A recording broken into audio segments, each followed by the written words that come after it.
பூரா கரூர்லேருந்து ரவுடிசம் ஆளுகளாக வந்து இங்கே 2000 பேர் வந்திருக்காங்க.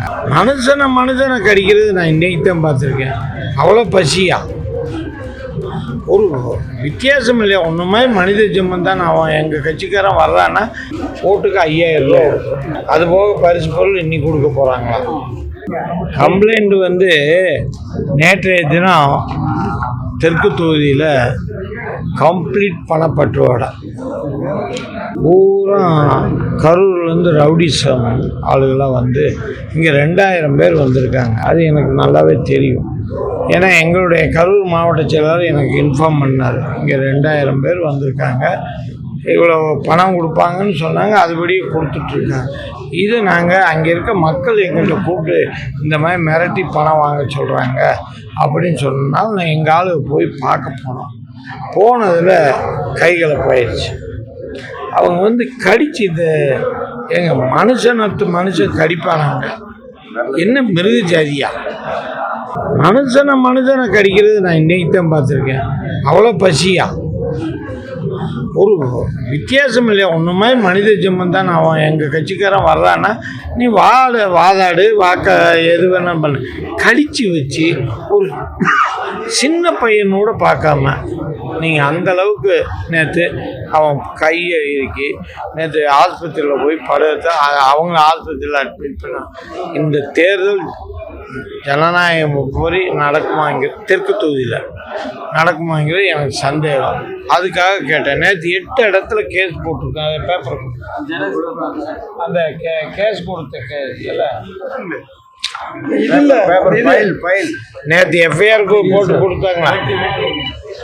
அதை வந்து நான் கொடுத்துருக்கேன். இப்போ சிஎஸ்ஆர் தான் கொடுத்துருக்கேன். இன்னும் இது வரைக்கும் எஃப்ஐஆர் பதிவு பண்ணல. 8 இடத்துல பிடிச்சோம். மானாக்கா வீதி, ராமநாதபுரம், சுங்கோ, காந்தி நகர், ஹைவேஸ் காலனி, செட்டி வீதி, 80 அடி ரோடு,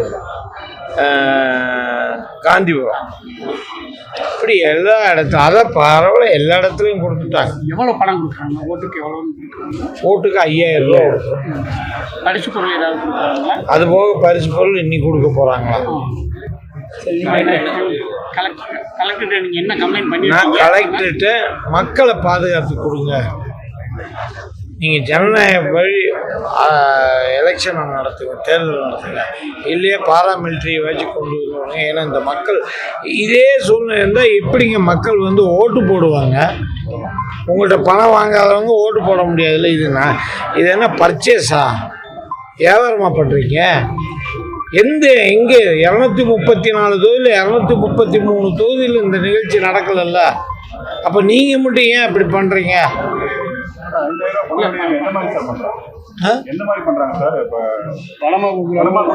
பணமாவே அதெல்லாம் கவலையே படாங்க. 10,500 ரூபா நோட்டு தான் கொடுக்குறோம். வீட்டுக்கே வந்து வீட்டில் போய் தண்ணி குடிச்சு வாங்காதவங்கள கொஞ்சம் அன்பு பேசுகிறோம். அப்புறம் ஒரு மரத்தில் விடுறாங்க. நாங்கள் எல்லாத்தையும் நாங்கள் பிடிச்சி அதை விட பிளைன்ஸ் கோடு என்ன சார் சொன்ன உடனே வரணுமா இல்லையா? எந்த பிளைன்ஸ் கோடும் நேற்று இல்லை. 2 இந்த தொகுதிக்கு பிளைன்ஸ் கோடு இவங்க முன்னக்கூடியே சொல்லிட்டாங்க. என்ன சொல்லிட்டாங்க? நாங்கள் இன்றைக்கி இந்த மாதிரி பண்ரோடா பண்ண போகிறோம், நீங்கள் எல்லாம் அமைதியாக சைலண்ட் மோடுக்கு போங்கன்ட்டாங்க. அதனால் ஒரு ஃபோன் பண்ணால் 2 மணி நேரம் கழித்து தான் அங்கே பிளைன்ஸ் கோடு வருது. அதுக்குள்ளே பிடிச்சி கொடுத்தால நம்ம போலீஸ்கிட்ட சொன்னால் எங்களுக்கு பிளைன்ஸ் கோடு தான் சரி பார்க்கணும், நாங்கள் பார்க்கக்கூடாது. அந்த மானாக்கா வீதியில் 8 பேர்த்த பிடிச்சாங்க எங்கள் ஆளுங்க.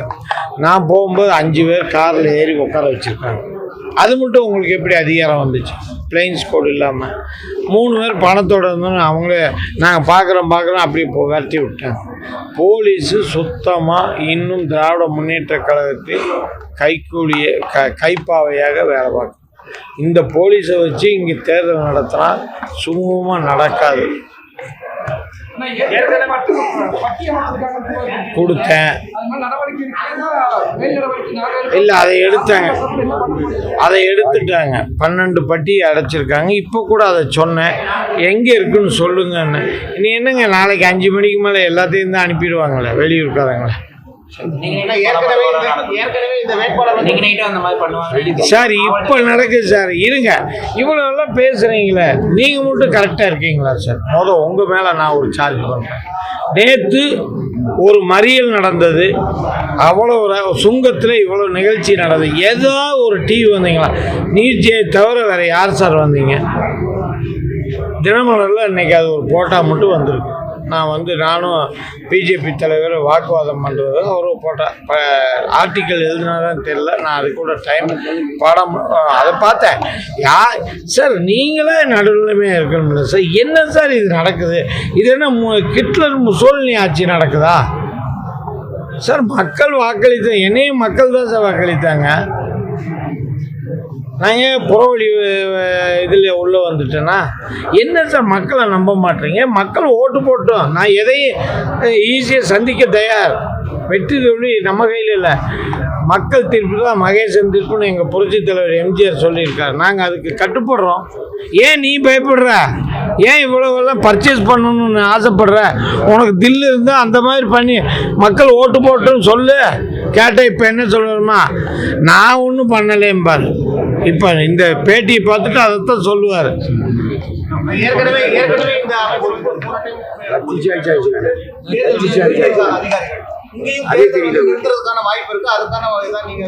சார் சொல்லுங்க. போன டைம் இதே வேட்பாளர் கரூர்ல நிக்கிறப்போ இதே மாதிரி காசு கொடுத்து தேர்தலே நிறுத்தி இருக்காங்க. இந்த டைமும் அதே மாதிரி நடக்கிறதுக்கு வாய்ப்பு இருக்கு. அதுக்கு இன்னும் 2 நாள் இருக்குல்ல சார்? வாய்ப்பு இருக்கிறதா? இதே மாதிரி போனால் அப்புறம் என்ன பண்ணுவோம்? அதுக்கு தான் அதிகாரி சொன்னேன், மக்களை காப்பாற்றி கொடுங்க தயவுசெய்து. உங்களால் என்ன பண்ண முடியுமோ அதை மக்களை காப்பாற்றுங்க. இது தேர்தல், நீங்கள் இப்போ தேர்தல் கமிஷனுடைய கண்ட்ரோலில் இருக்கீங்க. முக ஸ்டாலின் கண்ட்ரோலில் நீங்கள் இல்லை, செந்தில் பாலாஜி கண்ட்ரோலில் நீங்கள் இல்லை, உதயநிதி கண்ட்ரோலில் நீங்கள் இல்லை. தேர்தல் ஆணையத்தால் இன்றைக்கி நீங்கள் நியமிக்கப்பட்ட பர்சன் தான் சொல்லியிருக்கேன். நேற்று இன்னும் உங்கள் மேலே இன்னொரு சார்ஜ். நேற்று புளியகுளம் ஸ்டேஷன் லத்தி சார்ஜ் நடந்தது. அது ஏதாவது ஒன்று காட்டினீங்களா? எப்படி இப்படி ஒரே ஒன் சைடாக போகிறீங்க சொல்லுங்கள். நேற்று புளியகுளம் ஸ்டேஷனு ஒரு போலீஸுக்கே பாதுகாப்பு இல்லை. எங்கள் 5 அட்வொகேட்டை இங்கே கம்ப்ளைண்ட் கொடுக்குறாங்க. அந்த இடத்துல திமுகக்காரங்க 500 பேர் வெளியே நின்றுட்டு, டேய் வெளியே வாங்கடா, நீ வீட்டுக்கு போயிடுவீங்களான்னு பார்ப்போன்றாங்க. என்ன சார் இது? என்ன சார்? நான் கமிஷனருக்கே சொன்னேன், சிஓபிக்கு சொன்னேன். அதுக்கு முன்னாடி தான் டிசி வந்தார். அங்கே வரல, ராமநாதபுரத்தில் சார் ஒரு வண்டியை பிடிச்சி அவன் தெனாவட்டம் நிற்கிறாரு. அவர் இறங்க மாட்டுறாரு, எங்களை அடிக்க வர்றாரு. நான் போன விட்டு எங்கள் ஆளுகளை கொஞ்சம் தள்ளிக்கோங்கன்னு சொல்லி நான் அவர்கிட்ட பேசிகிட்டு இருக்கவே அவர் என்கிட்ட இன்னும் ஒன்றும் இல்லைங்க. அதில் போலீஸு அப்படியே நிற்கிது சார். பிளைன்ஸ் கூட வரவே இல்லை. நேற்று ஏதாவது உங்களுக்கு தெரியுமா? கண்ணாடி உடஞ்சது உங்களுக்கு ஏதாவது ஒரு நியூஸ் பேப்பர்லேயே ஒரு ஊடகத்தில் போட்டிங்களா? மித்தது மட்டும் ஏதாவது ஒன்று போட்டு ஏற்றிடுவீங்க. கொஞ்சம் தயவுசெய்து இந்த மக்களை காப்பாற்றுற உங்களுக்கு ஒரு பங்கு இருக்கு. போயிட்டேங்க, டாட்டா காட்டிட்டு போனேன். இந்த படம் பார்த்தீங்களா? சட்டம் ஒரு ரஜினி நடிச்சு பாக்கியராஜ் பிடிச்சி கொடுப்பான். அவன் எனக்கு மவுண்ட் ரோட்டில் டாட்டா காட்டிட்டு போகிறான், பிடிச்சி கொடுத்தான். ஆனால் தலைவரை நான் வந்துட்டு வெளியேங்கிறான். அதனால தான் நான் இந்த வாட்டி விட்டுட்டேன். பணம் பிடிச்சி கொடுத்தாங்க சார், ரெக்கார்டோடு வச்சுருக்கேன் சார். ஒரு இடத்துல 1,38,000, ஒரு இடத்துல 80,000, ஒரு இடத்துல 50,000, ஒரு இடத்துல 28,000 சார். அண்ணா திமுகவோ தேசிய ஜனநாயக கூட்டணியோ இந்த இதில் கால் பண்ணிச்சு. எங்களுக்கு மக்கள் மேலே நம்பிக்கை இருக்குது சார். நாங்கள் மக்களை சந்திக்க தயார் சார். மக்கள் என்ன தீர்ப்பு கொடுத்தாலும் நாம் தலைவணங்குவோம் சார். மக்களுக்காக நாங்கள் இருப்போம் சார். ஆனால் இந்த குறுக்கு சாலை ஓட்டுறதெல்லாம் எங்களுக்கு கிடையாது சார். எங்களுடைய ஜீன்லேயே இல்லை சார்.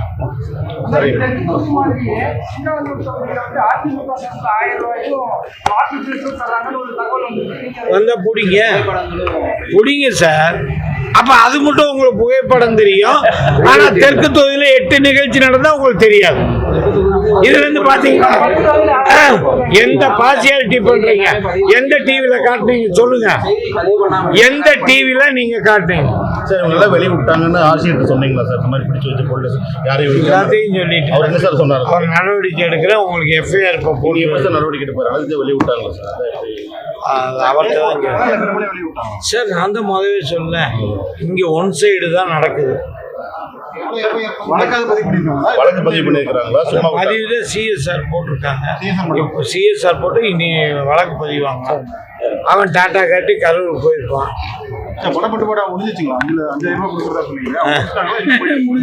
இப்போ சர்வசாகம் போகுது சார். அவங்களுக்கு நேதாஜி கொஞ்சம் பயந்தாங்க, நாங்கள் நைட்டு கொடுத்தேன். இப்போ பட்டப்பகல் இன்னைக்கு ஒரு நிகழ்ச்சி ராமநாதபுரத்தில் பெரியார் நகரில் கவுன்சிலர் அம்மா வீட்டில் உட்காந்து அப்படியே கொடுத்துட்ருக்கு. எங்கால் போய் பிடிச்சி அந்த கேட்டை பூட்டியாச்சு. 8:05 ஃப்ளைங் ஸ்குவாடுக்கு போகணுன்னா 11:05 வர்றாங்க. வந்து அங்கே பணமே இல்லைன்ட்டாங்க.